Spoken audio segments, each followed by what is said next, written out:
There are two beasts listed in Revelation chapter 13. The first beast arise out of the sea, having 7 heads and 10 horns, having the body of a leopard, the feet of a bear, and the mouth of a lion. In Revelation 17 and verse 15, we are told waters represents peoples, multitudes, nations, and tongues. So the first beast would arise in a very populated era. The second beast is in Revelation 13 and verse 11, which comes up out of the earth, and he had 2 horns like a lamb, and he spake as a dragon. So the second beast would arise in an unpopulated era. Let's go ahead and identify who these beasts are. So the first beast receive its seat and authority from Rome. It rules the world for 1,260 years, and that is from 538 AD to 1798 AD. Then it would receive a deadly wound, which would later heal. Yes, friends, and history shows us February 10th, 1798, that was when Napoleon sent his General Berthier to Rome, who captured the Pope, took him to prison, and he later died there. So this beast is both a political and religious power, which is worship. So it is a union of church and state. It also tampers or tampered with God's law, and this is Daniel 7 and verse 25. Did you know the Roman Church think to change God's 10 commandments? Yes, friends. The second commandment was deleted. The fourth was changed, and it became their third. And they divided the 10th into 2 to arrive back at 10 commandments. This power, or this beast, has a leader who claims to be God on earth and to be able to forgive sins.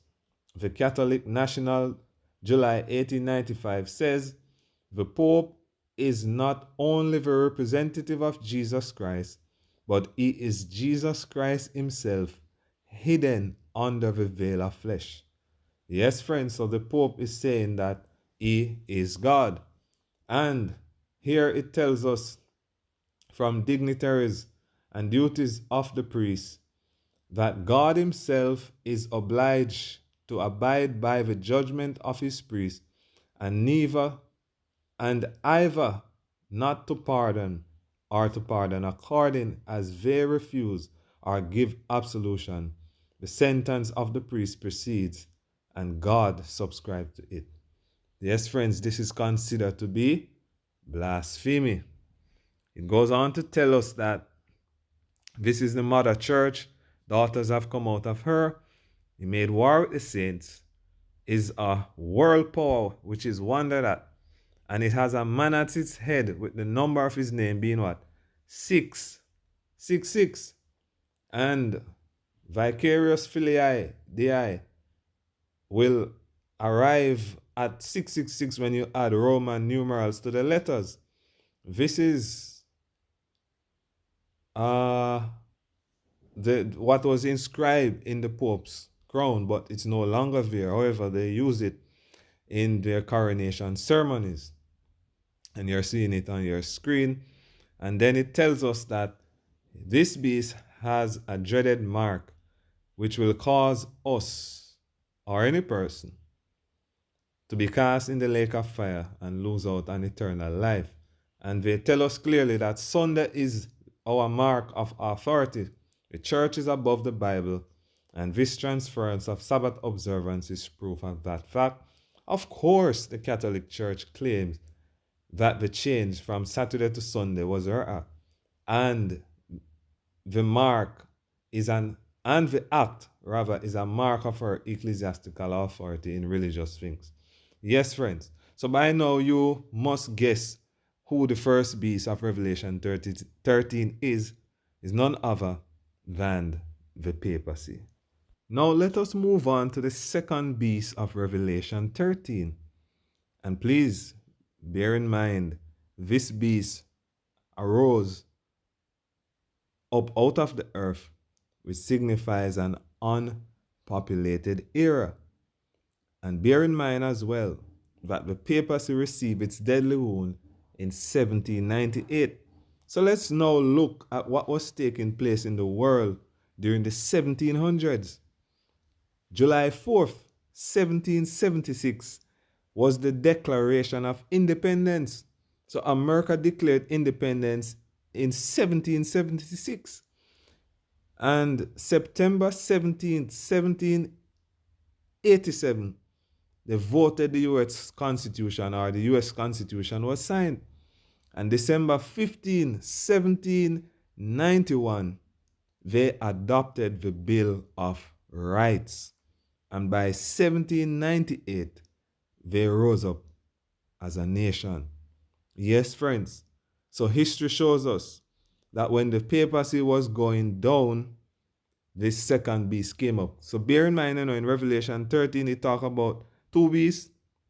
And after the first beast, it says, and I beheld another beast.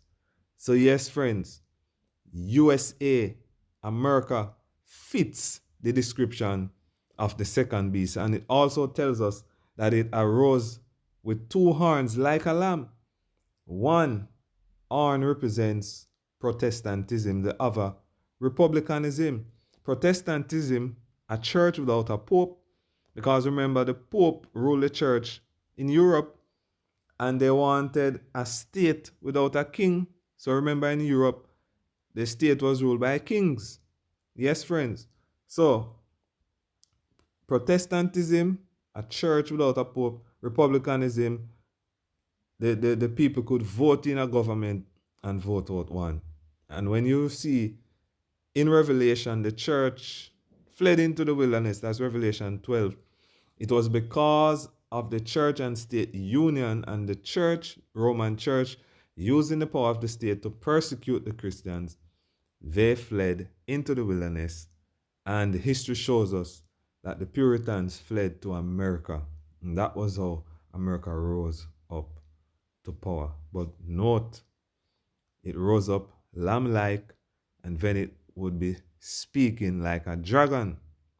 So friends, in Ezekiel 28, you see where Lucifer was created perfect until iniquity was found in him. And by the time you get to Revelation 12, you are seeing he's no longer Lucifer, but he's a dragon.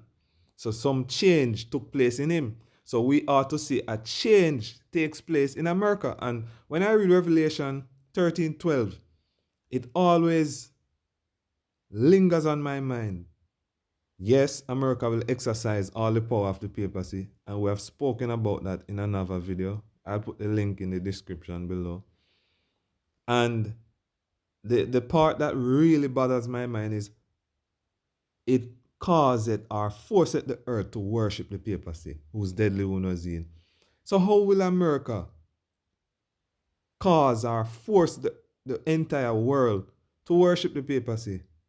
Friends, it has dawned on me that the president can declare a climate emergency. The White House telling Fox Business it's now considering declaring a national climate emergency.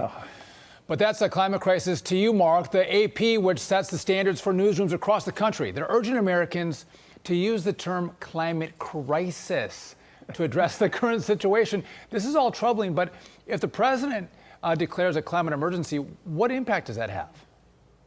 Well, I mean, this is the serious story of the today. NBC News has reported that if Joe Biden declares a national climate emergency, he would have COVID-like powers. He would have COVID-like powers under that emergency, and they also compared the emergency powers to the 9/11 emergency powers. The Center for Biological Diversity has estimated Joe Biden would get about 130 wartime-like powers by which to bypass democracy and impose a Green New Deal on America without a single vote of Congress. This is truly this is a Halloween story, not a story for Earth Day. This is a truly frightening story, and he might just be desperate enough enough to do it. This is being widely reported in the media. The Biden White House is leaking this out. This might happen, and this is going to give Joe Biden these kind of, you want to say the word dictatorial powers. He doesn't need no stinking democracy to impose the Green New Deal if he does this. Did you catch that? The president would have COVID-like powers. Let us look back at COVID. How the president issued mandates. Schools were closed. Churches were closed. Airports were closed. Cruise ports were closed. Many businesses were closed. And our freedoms were restricted. Yes, friends. And not only in America, but all over the world, Sunday was a no movement day. Sunday was a lockdown day. And they are pushing for Sunday rest to be made by law, which is what they are calling a green Sabbath. How about we asking the Weather Channel, what is the solution for this climate crisis? What if I told you that the next big climate move could be simply doing nothing? So imagine this, one day each week where you do less and the planet gets more. That's the proposal of one Jewish religious and intellectual history professor. It's the old school charm of the Sabbath with kind of a new age green twist. Now, this isn't just lounging around. It's actually a conscious choice to reduce our environmental impact. No checking emails, watching TV, or driving for a whole day. In theory, we could slash our carbon emissions by a whopping 14.3%. That's 1/7 of our weekly output gone without spending a dime or needing any new technology. So just one day out of 7 where we nearly eliminate emissions. It's an old ritual with a new role in our fight against climate change. So what do you think? Would you take a day off for the Earth? Wow. New age green twist. Would you take a day off for the earth? Why are men so rebellious against God and his commandments? Didn't God commanded us that we should work 6 days and rest on the 7th? Yes, friends. So what we're seeing, that the solution for climate change is a green Sabbath. So if the president declares that America is experiencing a climate emergency, what's the solution? One day of the week to rest. And that day will be Sunday. So yes, friends, we are seeing the Sunday law being agitated. Both parties, Republican and Democrat, they are speaking about the Sunday law. So I want to share a quote with you from the book Maranatha, page 176. It says, as men depart further and further from God, Satan is permitted to have power over the children of disobedience. He hurls destruction among men. There is calamity by land and sea. And that's exactly what they are saying. It is all because of climate change why we are having calamity by land and sea. Property and life are destroyed by fire and flood. Satan resolves to charge this upon those who refuse to bow to the idol which he has set up. His agents point to Seventh-day Adventists as the cause of the trouble. These people stand out in defiance of law. They say they desecrate Sunday. Were they compelled to obey the law for Sunday observance, there would be a cessation of these terrible judgments. So friends, if climate emergency is declared and the solution is a Sunday rest, and Seventh-day Adventists who worship on Saturday, the Sabbath, refuse to obey this law, then we will be pointed out as troublers of the people. The quote continues, calamities will come. Calamities most awful, most unexpected, and these destructions will follow one another, will follow one after another. If there will be a heeding of the warnings that God has given, and if churches will repent, returning to their allegiance, then other cities may be spared for a time. But if men who have been deceived continue in the same way in which they have been walking, disregarding the law of God and presenting falsehood before the people, God allows them to suffer calamity that their senses may be awakened. The judgments will be according to the wickedness of the people and the light of truth that they have had. If they have had the truth according to that light, will be the punishment. Satan puts his interpretation upon events, and they, leading men, think as he would have them, that the calamities which fill the land are a result of Sunday breaking. Yes, friends, thinking to appease the wrath of God, these influential men make laws enforcing Sunday observance. So, friends, as we saw in the past, the papacy made up of church power and state power. So in America, the state will be united with the church, and the church will use the power of the state to enforce Sunday laws. So first, Sunday rest, then the people will call for Sunday worship because of all the calamities that will be happening all over the world.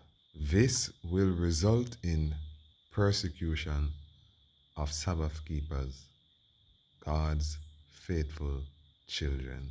Friends, a crisis is upon us. Are you ready to die for Jesus? Are you ready for Jesus to come?